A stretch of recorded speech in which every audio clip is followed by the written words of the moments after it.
Hello, বলো মা। আরে কতবার ফোন করছি তোকে, তুই তো ফোনটাই তুলছিস না। কি হয়েছে তোর?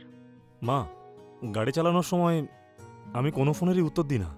ও তাই বুঝি? হুম। তাহলে ঠিক আছে, আমি তো ভয় পেয়ে গিয়েছিলাম। ঠিক আছে, ফোন কেন করেছিলে? এমনিই করেছিলাম। দুদিন হয়ে গেল তোর সঙ্গে কথা হয় না। আমি ভাবলাম তুই তোর কাজে ব্যস্ত থাকবি, তাই আর তোকে ডিস্টার্ব করিনি। তুই ফ্রি হলে আমাকে ফোন করবি ভেবেছিলাম। তুই দুদিন ধরে কোনো ফোনই করিসনি, সেই জন্যই তো আজ তোকে ফোন করলাম। সকাল থেকে ফোন করছি আমি। ওহো, এই ব্যাপার। অফিসে অনেক কাজ ছিল গো মা, সেই জন্যই দুদিন আমি তোমাকে ফোন করতে পারিনি মা। চিন্তা করো না মা, সময় পেলেই আমি তোমাকে ফোন করব, বুঝেছো? যদি তুমি ফোন করার পর আমি যদি ফোন না ধরি তাহলে তুমি কিন্তু ভয় পেও না, আমি তোমাকে পরে ফোন করে নেব। আচ্ছা ঠিক আছে, তুই সুযোগ পেলেই ফোন করিস। হ্যাঁ হ্যাঁ, ঠিক আছে মা, আমি রাতের বেলায় কল করছি। আচ্ছা ঠিক আছে রে, রাখছি। ওকে মা, বাই। বাই। দিদি, হ্যাঁ বলো দাদা। আপনি এখানে পরিষ্কারের কাজ করেন বুঝি? হ্যাঁ দাদা, এখানকার কাজকর্ম আমিই করি। ওসব ছাড়ো, তুমি কি এই বাড়িতে নতুন এসেছো? হ্যাঁ হ্যাঁ দিদি, এর আগে এখানে আমার বন্ধুই থাকতো। ও এখন বিদেশে চাকরি করে। ও আমাকে এখানে থাকতে দিয়ে নিজে বিদেশে চলে গেছে। আচ্ছা, বাহ, খুব ভালো। দিদি, বাড়ির কাজকর্ম করার জন্য আমার একজন লোকের দরকার, আপনি করতে পারবেন? আমার কাছে অতটা সময় তো নেই। অনেক দিন ধরে আমার বরের শরীর খারাপ। সকাল হুম। সকাল এখানকার সব কাজকর্ম করে আমাকে বাড়ি গিয়ে আমার বরের দেখাশোনা করতে হয়। ও আচ্ছা, এই ব্যাপার। ঠিক আছে, কোনো ব্যাপার না।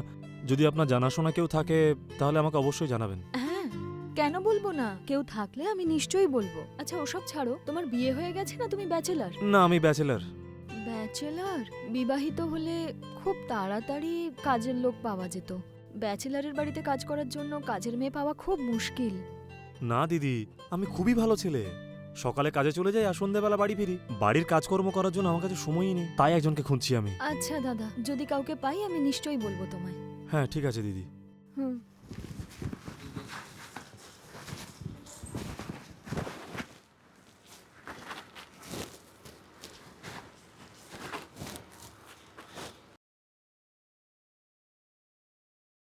হ্যালো মা, কেমন আছো মা? ভালো আছি রে, তুই কেমন আছিস? তোমার আশীর্বাদে ভালোই আছি আমি। দেখ বাবা, আমি ঘটককে বলে তোর জন্য কিন্তু পাত্রী খুঁজছি। আর উনি আমাকে বলেছেন তোর জন্য একটা খুব সুন্দর পাত্রী দেখবেন। ঠিক আছে? এটা তুমি কি বলছো মা? আরো কিছুদিন যেতে দাও না। আরে এইভাবে কেন বলছিস? আর কতদিন তুই একা থাকবি বলতো? তোকে ওখানে সব কাজ করতে হচ্ছে, সেটা কি আমার ভালো লাগছে? আমার পছন্দের মেয়েও তোর পছন্দ নয়।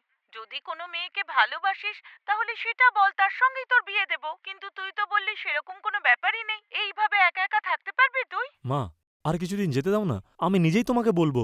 হুম, তুই সবসময় এটাই বলিস। ঠিক আছে মা, আমার বিয়ের ব্যাপার ভাবা বন্ধ করো, তুমি এখন ঘুমিয়ে পড়ো। দেখ, তোর যেদিন বিয়ে হবে সেদিন আমি শান্তিতে ঘুমোবো, ততদিন আমার ঘুম হবে না।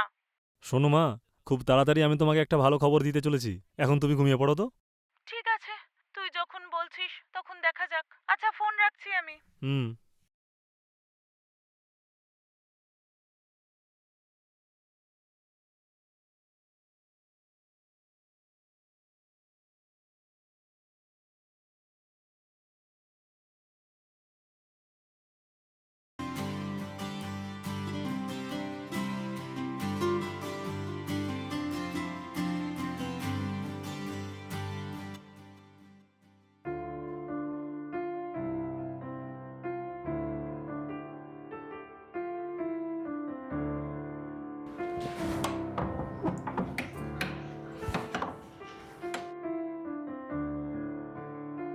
দাদা, হ্যাঁ হ্যাঁ, এসো দিদি। হ্যাঁ, একজন কাজের লোকের ব্যাপারে বলেছিলাম, আপনি কি পেয়েছেন কাউকে? সেই ব্যাপারে কথা বলতেই এসেছি আমি। আমার পাশের বাড়িতে একটা মেয়ে থাকে, ও বাড়িতেই থাকে, কোনো কাজকর্ম করে না। ওকে জিজ্ঞেস করেছিলাম, ও বলল আসবে। আচ্ছা, তো এই ব্যাপার। ঠিক আছে দিদি। আচ্ছা, ও কি রান্না বান্না ভালোভাবে করতে পারে? হ্যাঁ, ভালোই রান্না বান্না করতে পারে। তুমি বললে আমি এক্ষুনি ওকে সাথে করে নিয়ে আসি। তুমি নিজেই ওর সাথে কথা বলে নাও যে ও কবে থেকে কাজ করতে আসতে পারবে। এখন না দিদি, আমি অলরেডি অফিসের জন্য লেট হয়ে গেছি। কাল সকালে আপনি ওকে এখানে নিয়ে আসতে পারেন, তখন আমি ওনার সাথে কথা বলে নেব। ও আচ্ছা তাই, ঠিক আছে দাদা, কাল আসার সময় আমি ওকে নিয়ে আসবো। ঠিক আছে দিদি। হুম।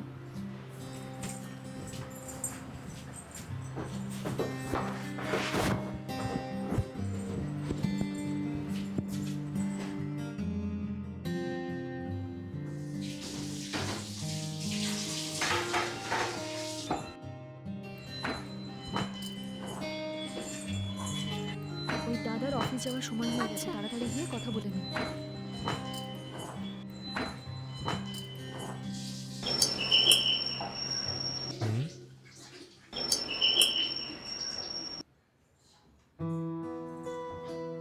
হুম। ও আচ্ছা, আপনি দিদি? হ্যাঁ বলুন। আমি তোমাকে বলেছিলাম না বাড়ির কাজের জন্য একজনকে আনবো, এই যে সে। আচ্ছা, তো এই ব্যাপার। ভেতর আসুন দিদি। কোনো ব্যাপার না দাদা, আমরা এখানেই দাঁড়াচ্ছি। ওর নাম গীতা, খুব ভালো মেয়ে। যদি তুমি এখানে কাজে রাখো, ও খুব ভালো কাজ করবে।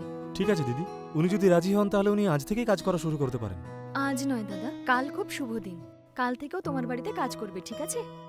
ঠিক আছে দিদি, কাল থেকে উনি শুরু করতে পারেন। আচ্ছা, ওনাকে কত টাকা মাইনে দিতে হবে? তুমি কত টাকা মাইনে দেবে বলে ভেবেছো, আগে সেটা তো বলো। আরে না না, সেটা আমি জানি না। আপনি যেটা বলবেন সেটাই আমি দিতে রাজি আছি। দেখুন, বাড়ির কাজ করতে আমি প্রথমবার এখানে এসেছি, তাই কে কত টাকা নেয় আমি জানি না। আপনি যা দিতে চান সেটাই দেবেন। আচ্ছা ঠিক আছে, তাহলে আমি বলছি। হ্যাঁ, আপনি এখানে কতক্ষণ অবধি কাজ করতে পারবেন তার উপর এটা নির্ভর করছে। রোজ সকালে কখন কাজে আসতে হবে সেটা বলুন, সেই অনুযায়ী সময় বলবো।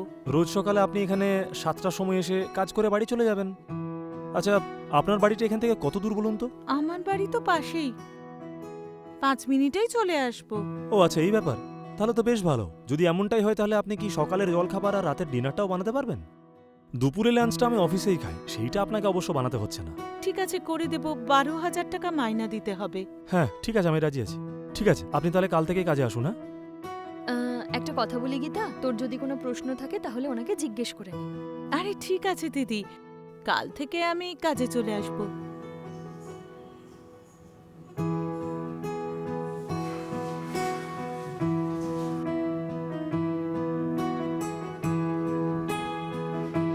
নমস্কার ও স্যার। আচ্ছা, আপনি? ঠিক আছে, আপনি ভেতর আসুন। স্যার, এই নিন পেপার। Thank you. আমি চা বানিয়ে আনছি। হ্যাঁ ঠিক আছে, যান।